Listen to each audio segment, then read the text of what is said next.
नमस्कार साथियों, स्वागत है आपका अपने YouTube channel Aarush inspire India पर। आज हम बात करेंगे एक ऐसा अटैक जिसने भारत के लोकतांत्रिक मंदिर पार्लियामेंट के साथ साथ पूरे भारत को हिला कर रख दिया। जी हाँ, हम बात कर रहे हैं पार्लियामेंट अटैक 2001 के बारे में।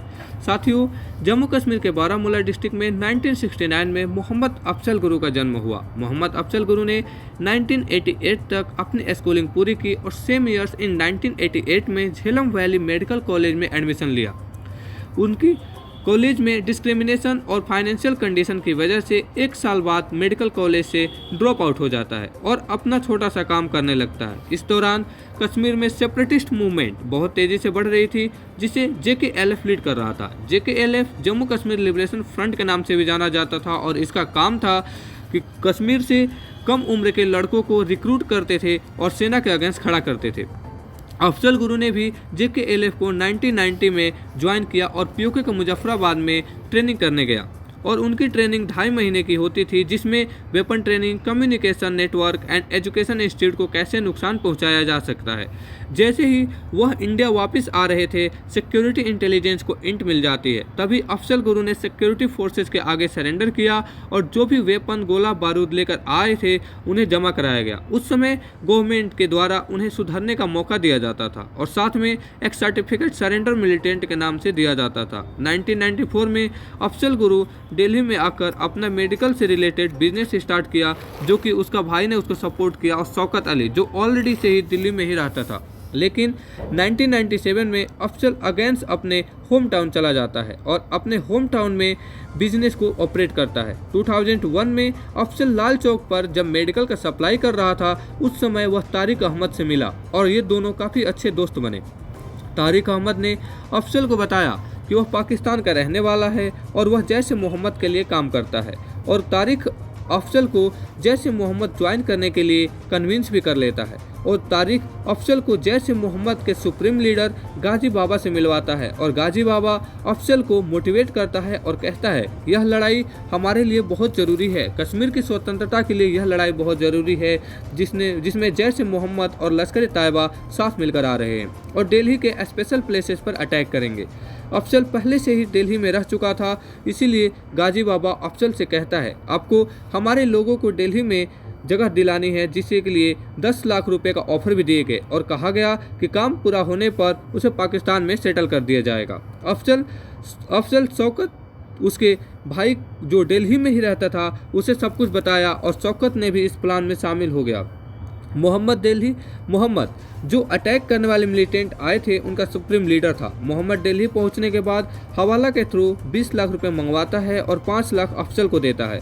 अफजल दोबारा कश्मीर जाकर जो बचे हुए 3 मिलिटेंट थे, राजा, हमजा और राना, तीनों आतंकियों को उनको साथ लेकर आता है और इस बार अपने साथ AK-47 rifle, pistols, grenade launcher लेकर दिल्ली आते हैं और प्लान बनता है कि दिल्ली के स्पेशल लोकेशन जैसे UK assembly, USA assembly, airport, parliament जैसे इलाकों की रेकी की जाए। उनका मैप तैयार किया गया और सारी डिटेल को गाजी बाबा को कॉल के द्वारा इन्फॉर्म किया गया। गाजी बाबा का कहना था कि हम पार्लियामेंट को अटैक करेंगे और सारे लीडर्स को होस्टेज बनाएंगे।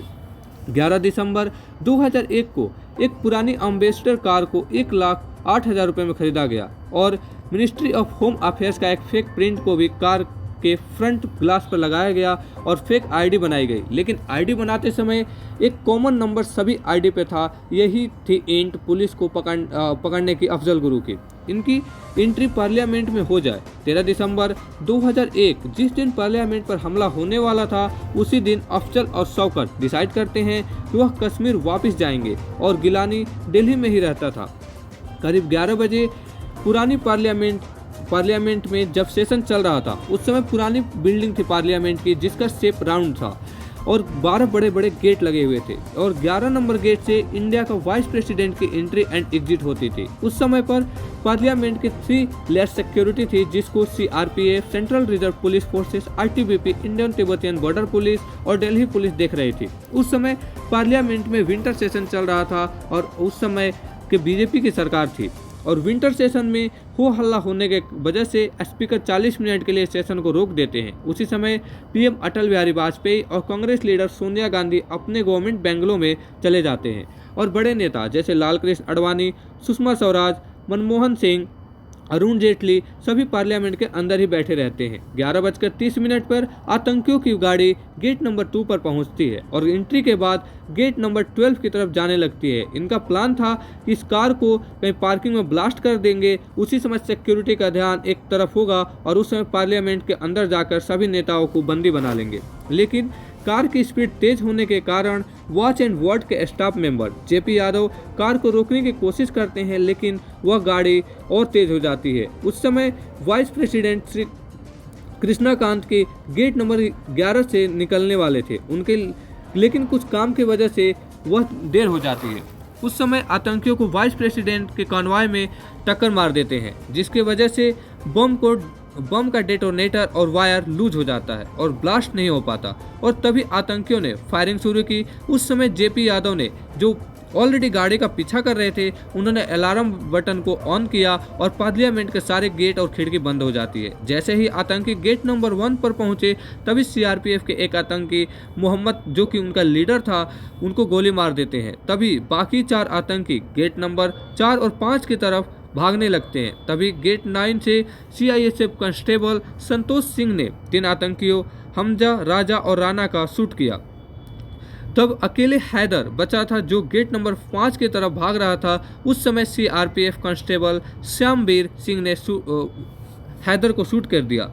साथियों, 30 मिनट के अंदर यानी 12:15 तक पूरा हमला रोक दिया गया। इन सब में के बीच लाल कृष्ण आडवाणी आतंकियों के बॉडी के पास जाते हैं और कहते हैं कि दे लुक लाइक पाकिस्तानी। इस अटैक में हमारे 9 पर्सनल शहीद हो गए और साथियों पुलिस इन्वेस्टिगेशन करना शुरू की, जो कि मोबाइल नंबर आतंकियों के पास मिले थे और उनके आईडी पर सेम ही नंबर थे, उनको ट्रैक करना शुरू किया और पता चला कि अफजल ने ही सारे आतंकियों को दिल्ली पहुंचाया था।